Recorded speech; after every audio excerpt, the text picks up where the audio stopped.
Welcome everyone to Sounding Board. I'm so glad to see you all today. My name is Judy Vacquier, and Nigella Hilgarth and I are co-hosting Sounding Board this year. And it's a joint speaker program between UCSD Oceanids and the faculty club. Since we're currently meeting on Zoom, we're not enjoying the buffet at the faculty club, but I hope you had a good lunch at home. And I'd like to welcome the Oceanids members as well as our guests today. If you're interested in Oceanids, we're a social and service organization at UCSD, and we started at Scripps Institution of Oceanography in 1952. We give out graduate fellowships and support other undergraduate activities and postdoctoral activities, and we welcome newcomers to the university. And so please consider joining us. We have a website, and if you enjoy the talk today and want to tell your friends or watch it again, we have a YouTube channel for Oceanids where we display the previous sounding board speakers. So I would like to introduce today's speaker, Professor Emerita Joanne Ferraro. She's Albert W. Johnson Distinguished Professor of History Emerita at San Diego State University. And she is the author of several books that I'm sure she will touch on. And she has just written a new one recently.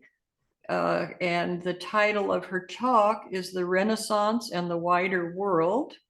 And she is general editor of Bloomsbury's 6-volume set, A Cultural History of Marriage, and has a Ph.D. in history from UCLA, and I know was chairperson at San Diego State in history for quite a while, and also a fabulous member of UCSD Oceanids piano soiree, where she plays piano beautifully, including Chopin and Scriabin. And I would like to welcome Joanne today, and really we are looking forward to your talk titled The Renaissance and the Wider World. I'll turn it over to you. Thank you. Thank you, Judy. And I'd like to begin by thanking Judy Vacquier and Nigella Hilgarth, the organizers of Sounding Board, for giving me the privilege to speaking to you today. And I'd like to thank everyone who is participating today. It's a validation for me that there still is interest in the Renaissance period. And so, as Judy has said, I have a new book coming out. And the new book is going to be published the first week in January with Bloomsbury Academic in London. And the title of the book is The Renaissance and the Wider World. So today's presentation is basically about the book and about my experience with writing it. So a while back, Bloomsbury asked me to write a book about the Renaissance. And the question that came up for me was, why do that? We have hundreds of books about the Renaissance. And none of them agree about what the Renaissance is. So why would I write a book about this? And I thought about it, and I thought, well, first of all, we better think about how has the Renaissance been presented in the past. I see millions of people going to museums around the world interested in Renaissance subject matter. I see period films on Netflix and Amazon Prime. What do people think the Renaissance is? And it has traditionally been presented as a period a phase in European history, roughly taking place between 1350 and 1600. And the argument goes that it was a dramatic break from the past, from what had happened in the past 1,000 years. That traditional narrative was Italian-centered, male-centered, and famous people-centered. And in my years in the academy, I have seen that since the 1990s that the new research and new scholarship coming out has diversified this picture. And so I thought, okay, well then I guess it is time for a new synthesis. And so that's what this is. It's a new synthesis which attempts to bring in all the new scholarship, all the young people who have been researching various aspects of the Renaissance.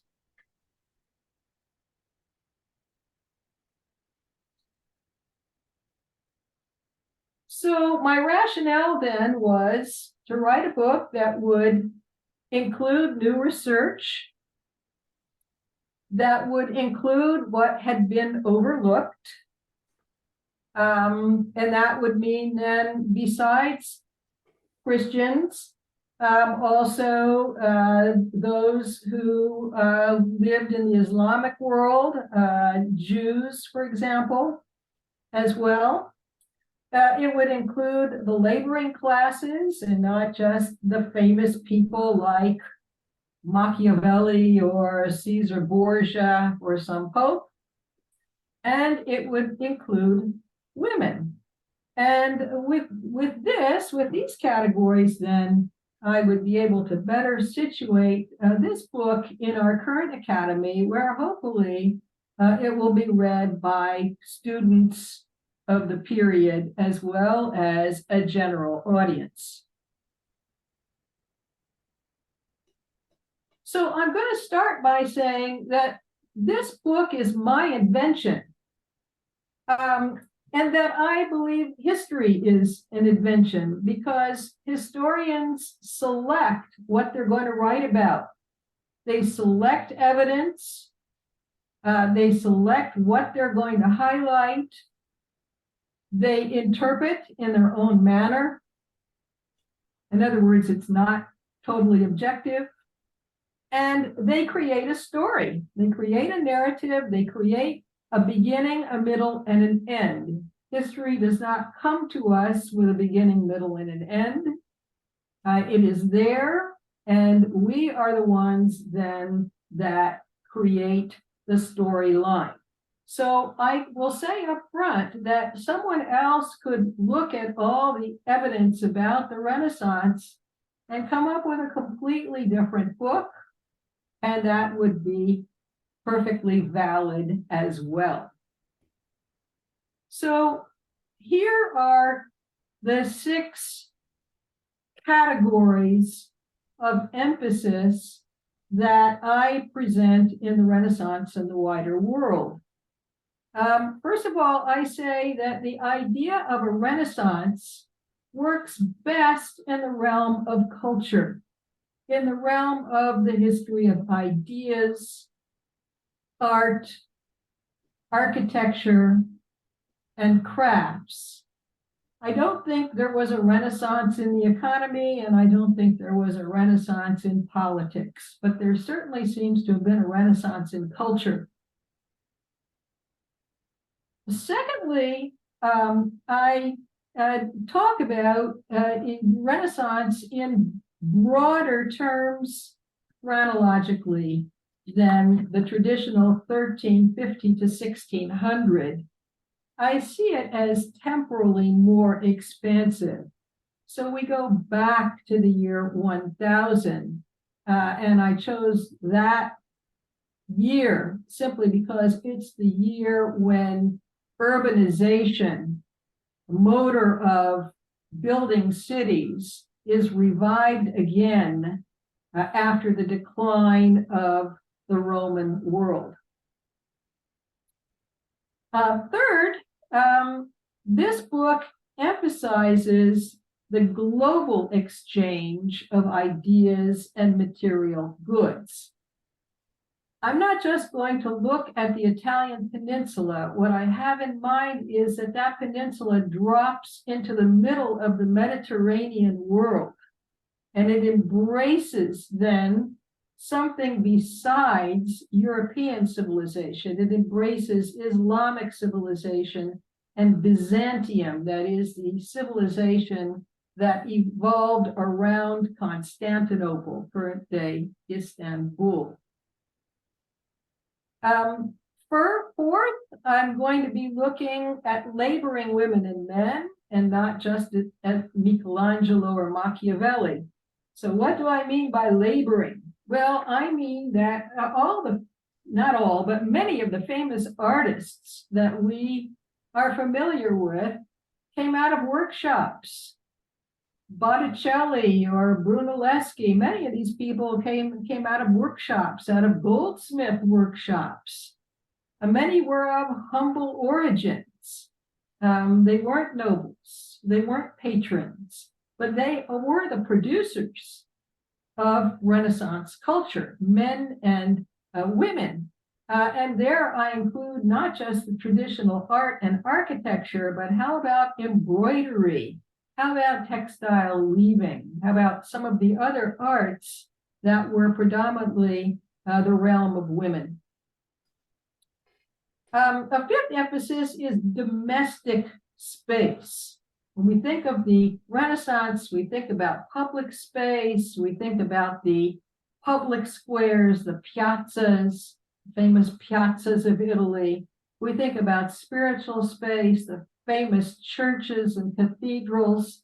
We don't necessarily think about the home, but in Renaissance times, family and public life were intertwined, and the home was an important place for example, the Medici to engage in their banking and manufacture activities.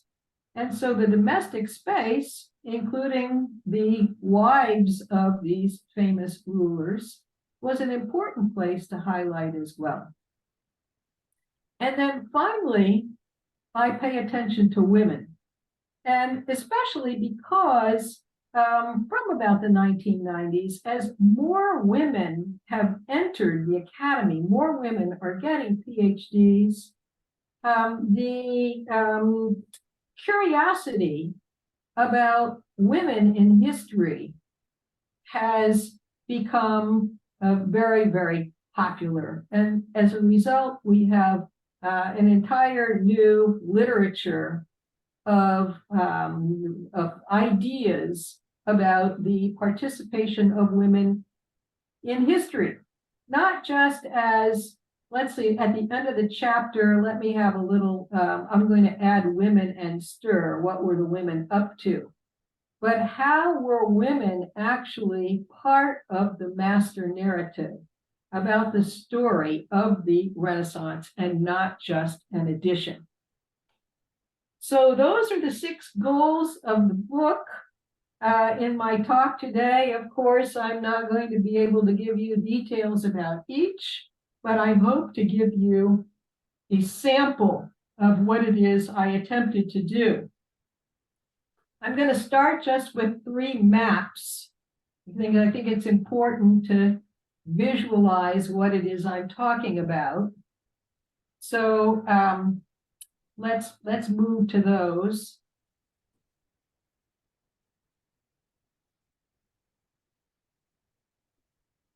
So this first map, I chose to show you that of course, Italian Peninsula is right there in the middle of the Mediterranean Sea.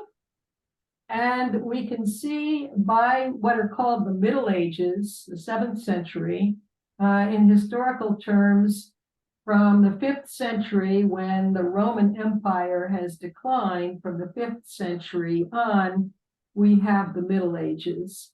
And from the 7th century, you can see 2 important colors here. The first is that kind of orange mustard color called the Byzantine Empire that centers in Constantinople. That is where the Roman government has transferred from Rome to Constantinople in 324. A very influential culture. And then secondly, look at the green. Look at how dominating that green color is, and that is the Islamic civilization.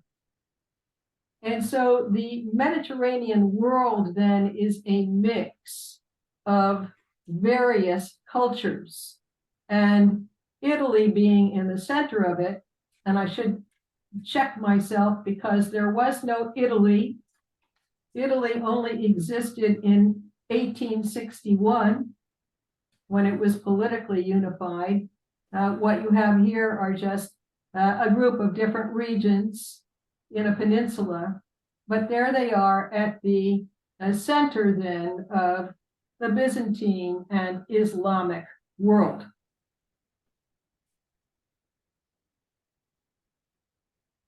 By the 9th century, in the 9th and 10th centuries, the Islamic groups, Muslim peoples who followed the Quran, settled in various parts of southern Italy and Sicily. And I see this as very important because people did not stay in one place. Just because you lived in northern Italy or in northern Europe, that didn't mean that you didn't travel to Palermo and interact with the peoples and cultures of that area. So I see that then as an important presence and an important origin of Renaissance culture, which I'll talk about a little bit later on when we talk about medicine and pharmacy. And then just one more slide to show you by 1200 CE. CE is Common Era. You may know it as AD, Anno Dominum. Now in the academy, we say Common Era. So by 1200, you can see these global networks of trade, not just in the Mediterranean world, but now beyond the Mediterranean world, into the Middle East and East Asia, and also into Northern Europe, but also into North Africa and Sub-Saharan Africa. And so we need to keep in mind, I keep in mind all the time as I write the book, that people are on the move, and that what we find in the Renaissance on the Italian peninsula is also owed to places like Cordoba in Spain, Toledo, Palermo, Montpellier in France, Alexandria in North Africa, Cairo, Constantinople, Damascus, the Breeze, and not just to the traditional northern Italian cities that have been written about in the past. So the Renaissance in the wider world emphasizes then trans-Mediterranean origins and shared legacies.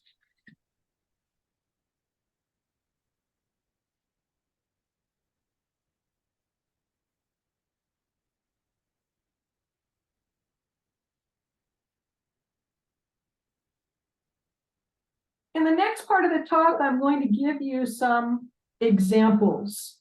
The first example is going to be about the Islamic influence in medicine and pharmacy and natural philosophy.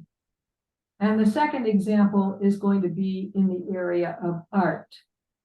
So I see the Islamic influence as an example of how temporal boundaries, that is, the beginnings of Renaissance origins, were expanded, and how it illustrates the global emphasis of the production of culture. And with this, I want to say then that the Renaissance is not just based on Greco-Roman origins, as it has traditionally been presented, but that on the contrary, it was built upon strong medieval Mediterranean roots, first in Byzantium, and then with the advent of Islamic and Jewish scholarship in Spain and Sicily, and finally with the medieval canon of study throughout Europe that embraced both Greco-Roman writers and the church fathers, but also the science and medicine of antiquity that was funneled through Arabic translators. So the wider Mediterranean world continued to thrive, and Islamic medicine excelled in its own right. Those bodies of knowledge came to Western Europe via medieval Islam, with the translations into Latin from the Arabic language coming out of southern Spain, southern Italy, and Sicily. Moreover, the Muslim presence in southern Italy and Sicily during the 10th century, as well as ongoing commercial exchange, were conduits for the transmission of technical knowledge that came from Eastern Asia, that came from India. So that while we know about early Italian letters and sculpture and architecture and how they are linked to Greco-Roman forms, we need to pay attention to how science, technology, and medicine were mediated by medieval Islamic scholarship. By the 8th century, the Muslim peoples had established an empire that stretched from Portugal and Spain through North Africa and Arabia to India. They became the cultural heirs of the great civilizations of Greece and Rome, but also Persia, India, and China, assimilating the older traditions in addition to developing their own. They absorbed the ideas of an Andalusian polymath named Averroes, who commented on Plato and Aristotle. They expanded on the ancient medical doctrines of Galen and other Greek natural philosophers, and that of the Persian physician Al-Razi. They learned from Indian and Chinese sources. They strove to perfect the conclusions of the 2nd century Egyptian astronomer Ptolemy. Muslim mathematicians borrowed geometry and trigonometry from Greece and algebra from the Hindus. They adopted Arabic numerals, 9 numbers plus 0, from Indian mathematicians as well. Islamic civilization, which owed a large debt to Persian, Indian, Greek, and Chinese traditions, was far more advanced than that of Western Europe. Its thinkers had rich libraries in Baghdad, Aleppo, Shiraz, Cairo, Alexandria, and Cordoba that far exceeded the collections of European monasteries. So their arrival in southern Italy and Sicily, and the southern regions of Spain and France for that matter, enriched the knowledge of the peoples of the Western Mediterranean and formed the basis, particularly in science and medicine, of Italian Renaissance culture. So medicine and pharmacy are good examples. In the late 9th and 10th centuries, an important medical school was founded in Salerno in southern Italy that benefited from Muslim traditions. It availed of the surgical work of the Andalusian Abu al-Kazim, a physician who conducted the early dissections of human beings. And then in the 11th century, Constantinus Africanus, a Muslim physician from North Africa, came to work in Salerno Medical School. Toward the end of his life, he converted to Christianity. He became a Benedictine monk, and he joined the Abbey of Monte Cassino. And there he translated the works of the great Muslim physicians. Constantinus' proclamations sparked the revival of medical inquiry in Europe. They became the continent's textbooks of medicine until the 17th century. Salerno also received these 11th century texts, and its physicians developed a culture of prevention that drew upon the translations of the Hippocratic core of writings, Galen, Dioscorides, as well as Muslim medical practices that were known throughout Sicily and North Africa. Salerno thus housed an important synthesis of both Greek and Muslim medical traditions, which were taught to both male and female physicians, and by the 11th century were attracting students from all over Europe, Asia, and Africa. Salerno scholars produced writings about natural substances that were derived from plants, animals, and minerals and used as healing remedies. The school also specialized in women's medicine, producing the well-known Trotula, 3 texts that circulated in all of Europe, from the Iberian Peninsula to Poland, and from Sicily to Ireland, from the 12th to the 15th centuries. The Trotula, put together in the 12th century from oral traditions, as well as the writings of Galen, included the conditions of women, the treatments of women, and women's cosmetics. Trotta of Salerno, a 12th century medical practitioner, authored the text on treatments. During the 12th century, Jewish, Christian, and Muslim scholars in Toledo and Palermo preserved and translated into Latin several core texts that would circulate throughout Europe, including Euclid, Ptolemy, and the Greek physicians. Some of the texts went from the original Greek through successive translations into Arabic, Hebrew, Ladino, and finally Latin. In the 13th century, the Holy Roman Emperor Frederick II, based in southern Italy, sponsored Fibonacci, a mathematician from Pisa who popularized the Indo-Arabic numeral system. Emperor Frederick II arguably made the South the center of European life in terms of culture, largely overlooked in favor of the northern Italian cities. During the 15th century, humanist scholars in Italy and Western Europe became more adept at these ancient languages. Thus, the 15th century witnessed a flurry of new translations of medical texts and surgical treatises in Italy, and after 1530 in Paris.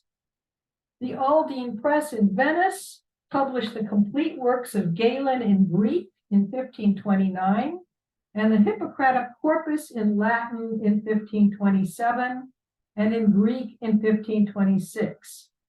Hundreds of new printed editions of Galen emerged, including translations from the Greek into Latin by the English humanist Thomas Linacre and the German humanist Johann Günther von Andernach. The botanical works of the ancients, such as Dioscorides, were also put into print, in addition to Galen's pharmacological works for physicians who used plants, animals, and minerals to cure. So the humanist movement, which became very adept at different languages and the structure of language and the history of language, translated these ancient Greek texts and made them then available to physicians and pharmacies or druggists of the period. Now, of course, by 1492, after Columbus sailed the ocean blue, the ancient and medieval natural philosophers were up for question. The discoveries showed the inadequacies of ancient knowledge and prompted thinkers to reconsider how nature was to be explored. Ptolemy, Plato, and Aristotle, for example, had not known about the Americas, so how useful were they? How useful was Galenic medicine and Greek pharmacopoeia in understanding the flora, fauna, minerals, and microbes of the Americas? The immune systems of Europeans and Native Americans? How useful was the biblical account of human history? How relative were European cultural values? The New World rattled the conventional body of knowledge and conventional ways of knowing. The writings of the ancients were not as useful as employing direct observation, collection of specimens, and analysis. Scientific curiosity demanded improved understandings of astronomy, I should say, mathematics, geography, and natural history and medicine.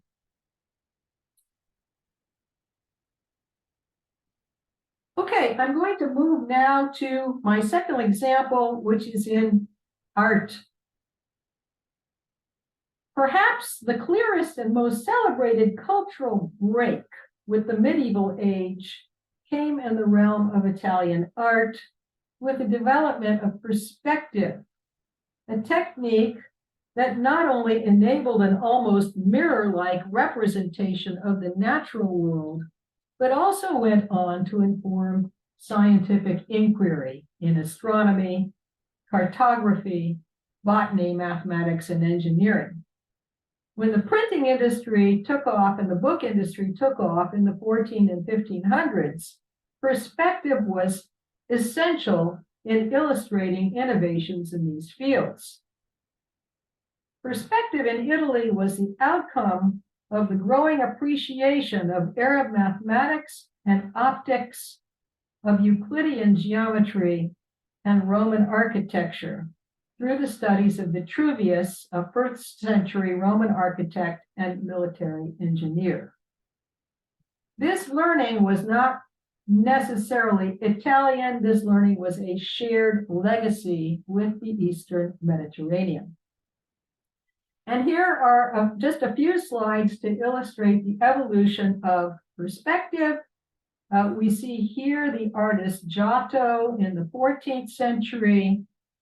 He's trying to show these buildings in proportion to how we would see them in the real world, but he has not yet discovered something called the vanishing point, which is the point at which receding parallel lines appear to converge. So he doesn't quite have those buildings right. But when you get then to the 15th century, after many artists have experimented with this, you finally can see a more realistic rendition of 3 dimensions on a 2-dimensional plane, because at this point they have uncovered the vanishing point. Where did this come from? It came from, as I said before, it came from studies of Vitruvius, of optics, of Euclidean geometry, but it also came from a highly numerate society. Italian sculptors and painters came from such a society of merchants and account books, a society that valued numbers and proportions, and that appreciated representing a world as a picture on stone or canvas in an intersecting geometric plane that ended at its vanishing point. And so then that brings me then to another theme that I emphasize in the Renaissance in the wider world, which is to give credit then to laboring women and men.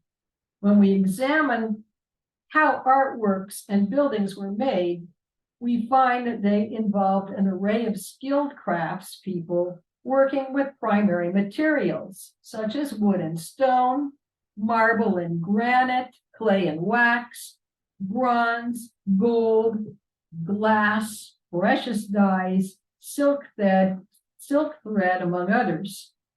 Artists were alchemists of color, as well as practicing mathematicians, learning about optics and physics, who came to capture reality through various media. Many of the renowned artists of the 15th century actually began as artisans.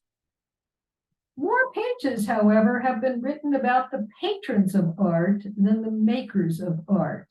And here I define in the book, not just in terms of painting, sculpture, and architecture, but also in terms of textiles, ceramics, glass, and metalwork, activities that included women as well as men. It's important to recognize that a variety of peoples moved in and out of the Italian peninsula, whether as migrants, slaves, merchants, artisans, pilgrims, wet nurses, sex workers, laundresses, domestic services, etc., etc. Stated differently, a more global picture complicates the Renaissance, underlying that the societies of the Italian peninsula were not insular, and that the global interaction afforded people a degree of agency.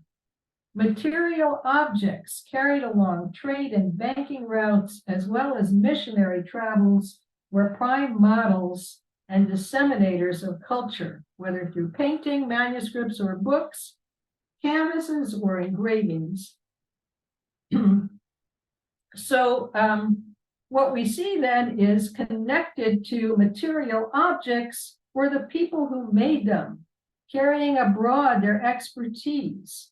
Artisans who made printing presses, paper, and ink, who bound pages and books, who ground lenses, who designed and built ships, and who laid palace masonry, who decorated, wove, embroidered, and mixed colors. They were contributing to the pool of knowledge and culture through their skills and practices, their experiments, their observations. There was plenty of borrowing and assimilating from Spain to the Silk Road and vice versa. Now you're looking at the jacket cover of my book.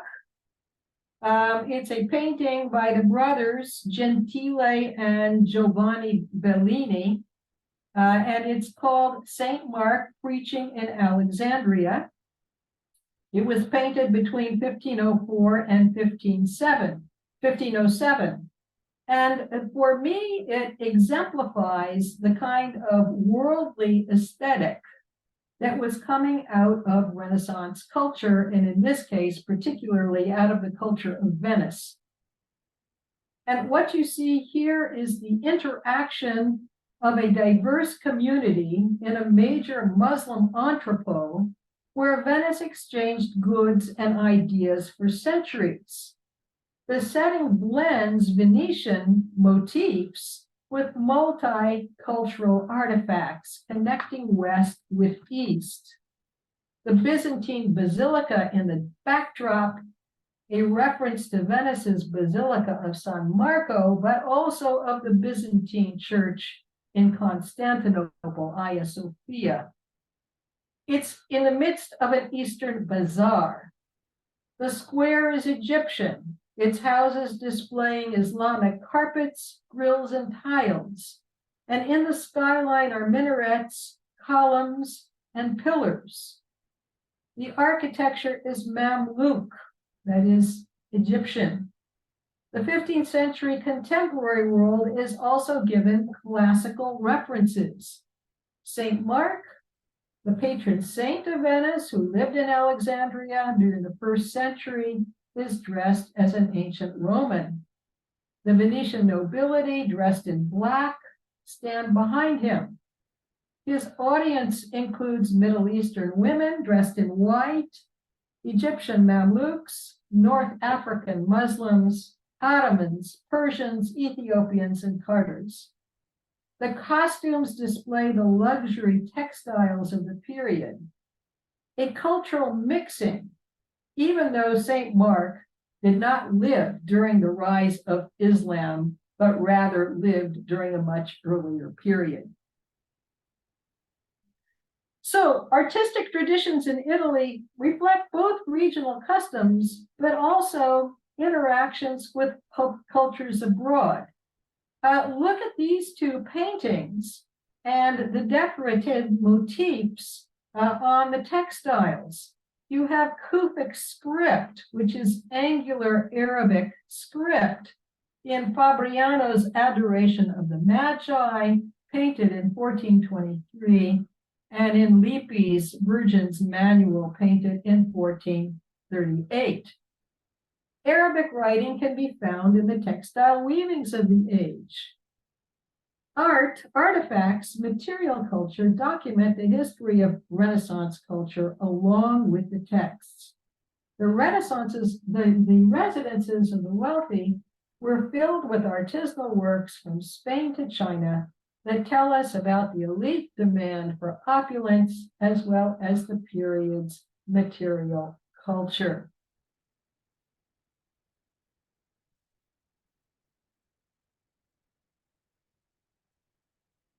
That moves us then into domestic space. We know that Renaissance civilization was built in part in the study with books, in libraries with scholars, in the piazza and in the churches.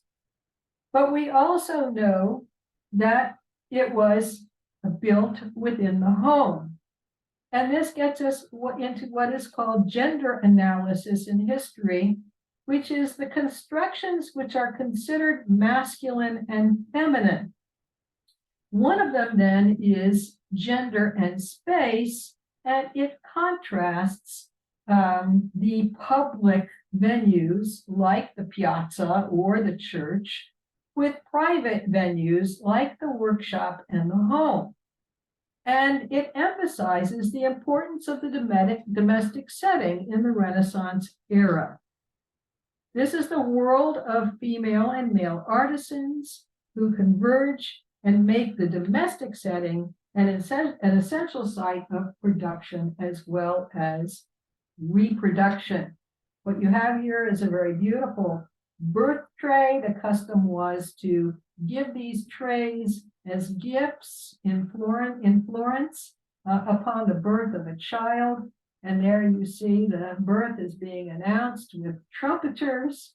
The addition of a new family member is very, very important in the world of these elites. Moving to the next slide. And so in the world of elites, the home took on complex significance. It served as the center of public life, where societal, diplomatic, and political actors interacted. This is the Gonzaga family in Mantua. There they are, they're showing the members of the family from children all up, on up, and the courtiers and the dwarves that serve them. And so the home then becomes a center of social and cultural and religious life, and a receptacle for and transmitter of the cultural patrimony and material culture of the age.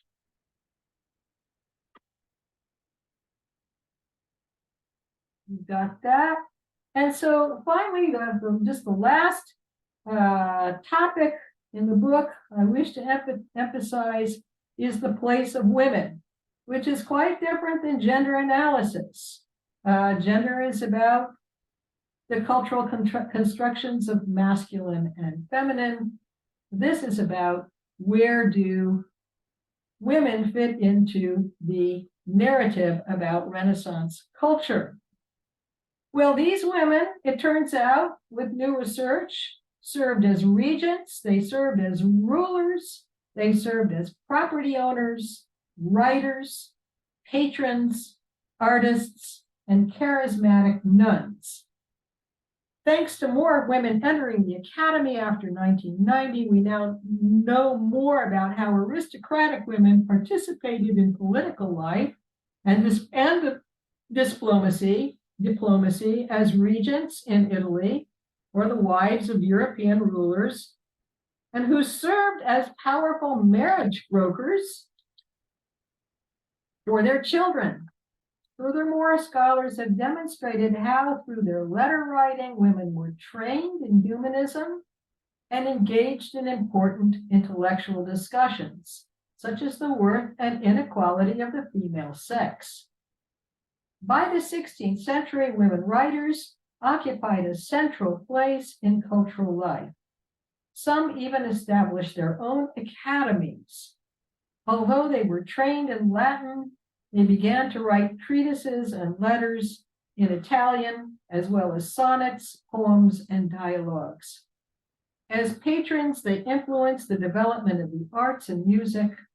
A very few were recognized painters and musicians in their own right. Aristocratic women held substantial properties. They oversaw innovative land projects, and ordinary women constituted an important component of the workforce, which often unfolded in the domestic sphere, but also in convents. We have to look at what's going on in the convents. And so this text attempts to bring their achievements to the forefront alongside those of men. So here today, I've only scratched the surface of what's covered in this text. My talk leaves out social history, religious history, which are equally important, even if they don't neatly fit into a circumscribed definition of Renaissance culture. I'm sure your questions will refer to things that you already know about the period and wish to know if I covered. I hope I can say yes, and I would invite you to ask me about them. Thank you very much for taking the time to listen to my presentation. It was a joy. Thank you very much. We're all applauding in mute, but thank you very much for a very interesting talk. I feel like you really brought this time period to life in a way that I never learned in history books. So I really appreciate that. Thank you. We have time for questions, and you can unmute yourself and just ask a question at any time, because there's so many people. Fortunately, I can't see you all. So, or you can also put questions in the chat and I can read them to Joanne. Anyone have anything to start off?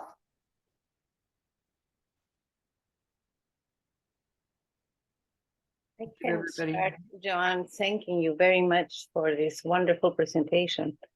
And it really is moving the Renaissance away from traditional knowledge, and cliches even, and bringing in the people on the ground.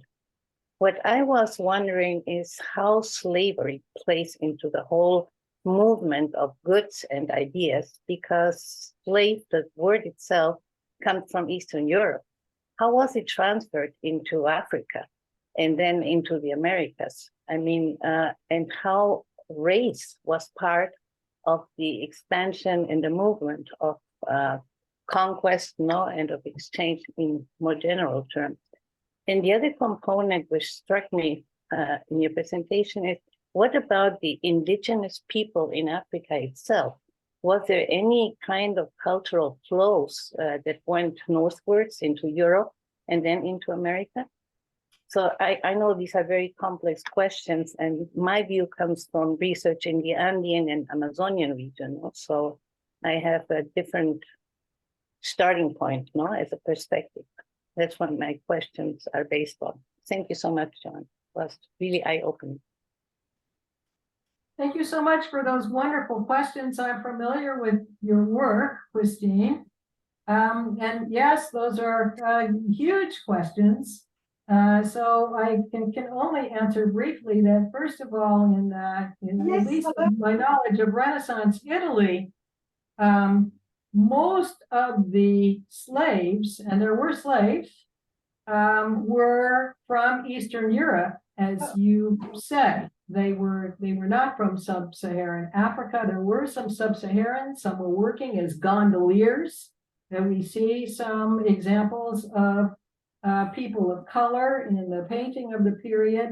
But most of the people were coming from Eastern Europe. Many were women who were working as domestic laborers. Although we have early examples of slavery already from the Genoese and the Venetians, who were retrieving them from the Black Sea area. Once we get to 1492 and contact with the Americas, we're in a whole different narrative, aren't we?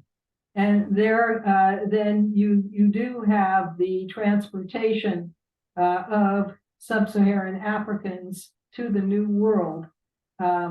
You know, that's just a completely different argument and beyond the scope of what I treat in this book.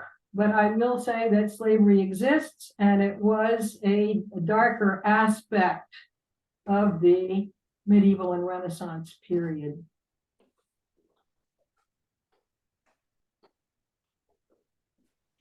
Oh, come on, we must have some more questions out there. Don't be shy.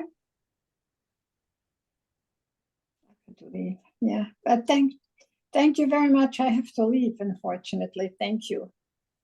You're welcome. Thanks for Very coming, Celia. interesting, different point.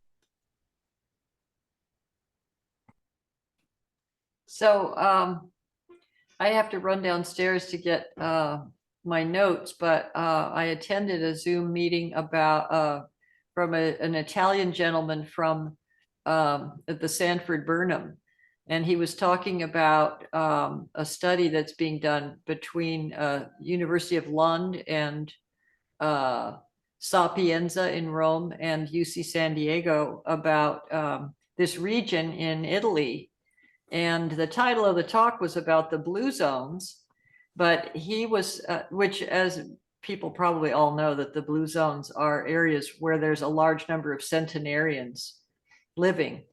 And one of them is in Sardinia in terms of Italy, but he was arguing that in Salerno, that should be a blue zone as well. And he talked a lot about the medical school and the long history of health and medicine in that region, and thinking that, you know, going back 1,000 years, that region has been very knowledgeable about health and medicine, and that he's arguing that that's another blue zone. So I thought that was really a neat tie-in, because I had not heard of that area at all before.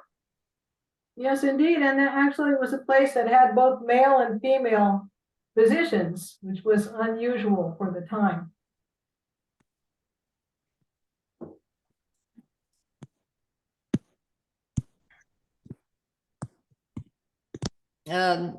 Nancy Groves, want to unmute? why did that change so much over time? Because originally, in the very, what was it, 7th century, when you were showing the Trolloc, that there were more women physicians, and that's gradually over time become less and less. That's a great question. So at least during the medieval and Renaissance period, women exercised their talents through midwifery and also through, village healing. And they're very knowledgeable about herbs and homeopathic remedies. They were called upon to do anything to do with obstetrics, childbirth, that kind of thing. But as we progress then, into the 18th and 19th centuries, with the advent of medical schools, women were not permitted to go to medical school. And so the medical profession gradually subsumed those spheres that had traditionally been the place of women.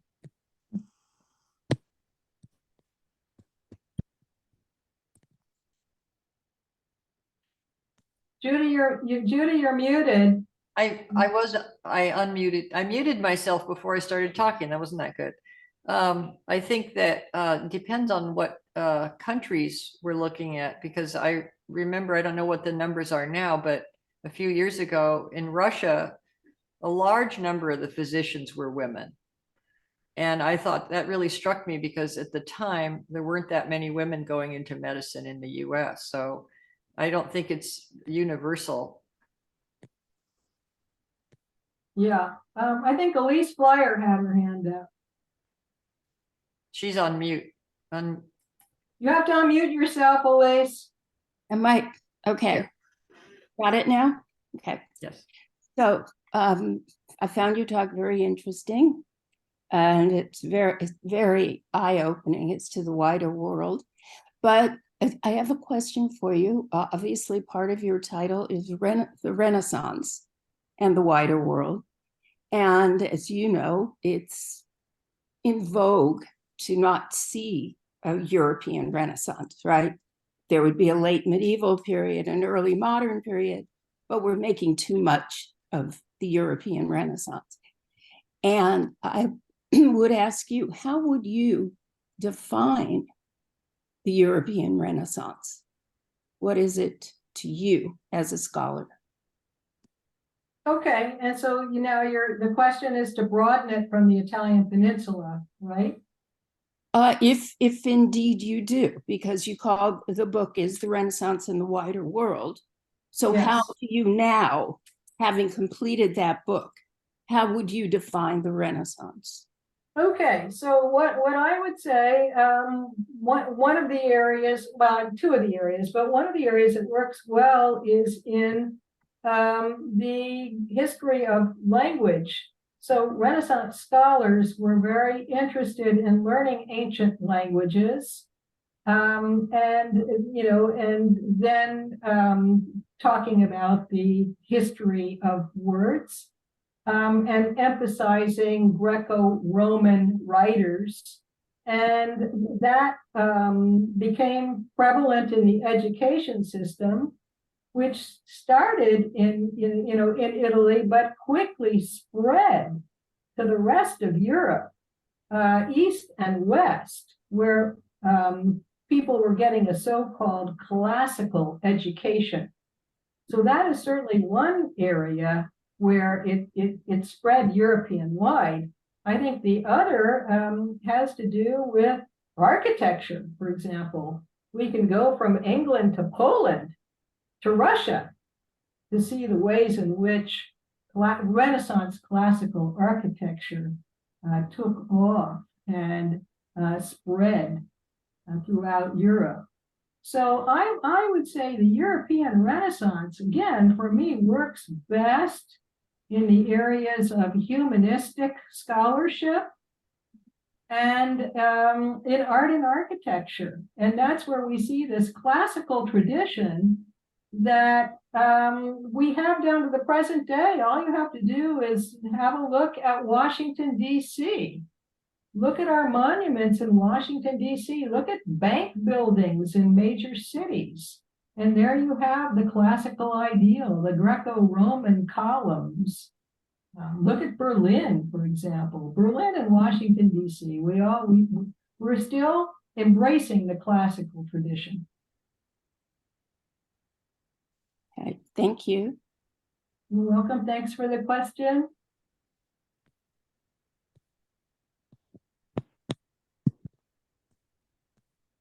Judy, you're muted. Yeah, I'm sorry. I'm the host. I shouldn't mute, but I don't want to make any noise.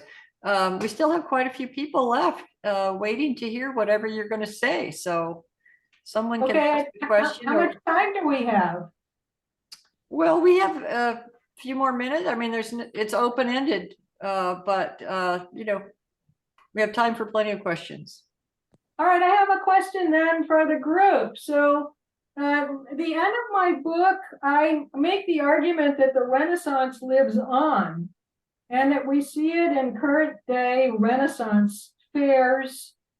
We see it in jillions of people flooding museums. You have to buy tickets in advance. We see it in period pieces of movies that are streaming on TV and in the cinema. To what degree do you all think the Renaissance lives on? And to what degree are you interested in this period of time, or do you feel it's anachronistic and obsolete? Dan. Well, I also have a question, but to try to answer your question, I'm very much I associate the Renaissance with art from Italy during that period.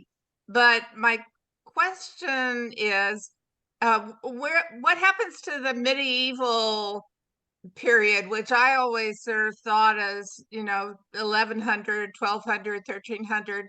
Is it just a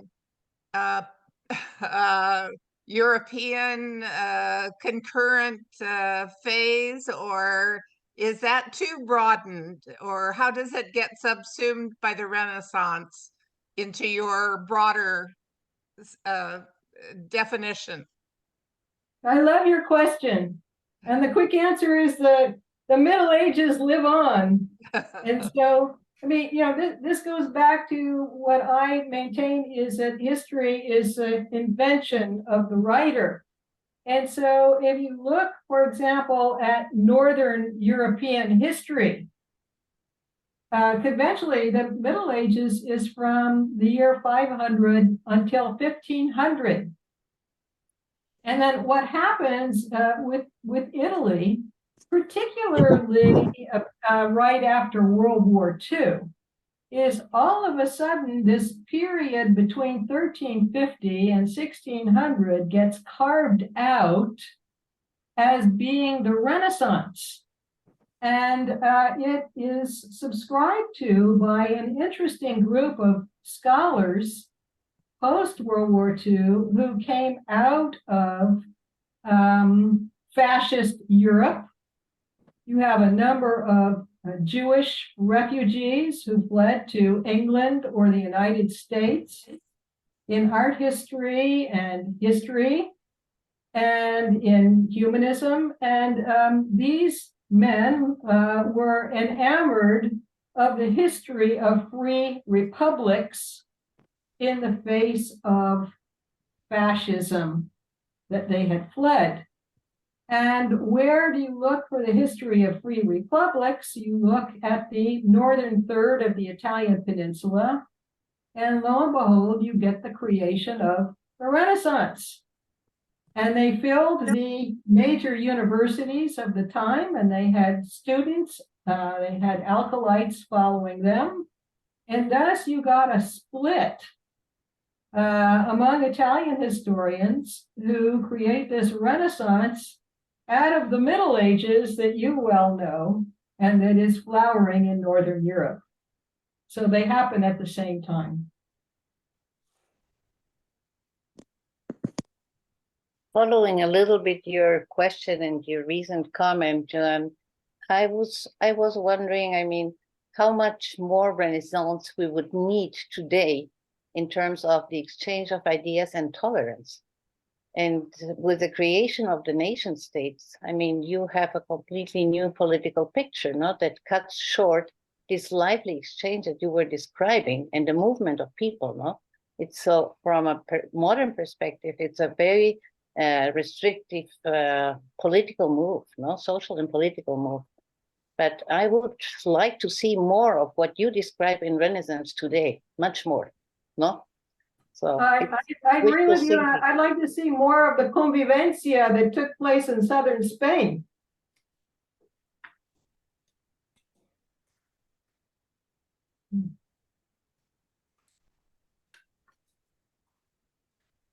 Well, of course, I may have presented a rosy picture of what happened in the past, but we can't tell everything that happened in the past.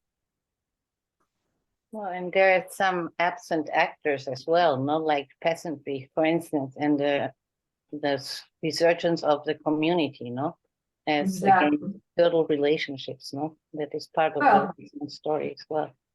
Well, part of the story, the peasants are probably 98% of the population, and yet history books are written about the top 2%. Exactly. Okay, I have a comment in the chat that I'll read from Tatiana Sizonenko. Wonderful presentation, Joanne. Thank you. I have to go teach. Yes, 60% of women in Russia are in medicine, along with other fields. So it's still that way. Indeed, but I thought the question was more about an earlier time in history. Oh, no. The idea was if there were so many women in the time period that you were talking about in fields of medicine, why aren't there as many today? And so I see. why aren't there women in more professional fields? You know, why did it go down such a small fraction? And of course it's coming back now, but no, then I misunderstood the question completely, because I would say not only in Russia, but certainly in Eastern Europe and in Iran and other places, you have lots of women in medicine and the professions, of course. nice. Okay. One last call for a question. If not, I will stop recording, and we will thank Dr. Ferraro for a really interesting talk today. Thank you so much. And we look forward to reading your book. You're welcome. Thank you so much for coming. We certainly do. Thank you.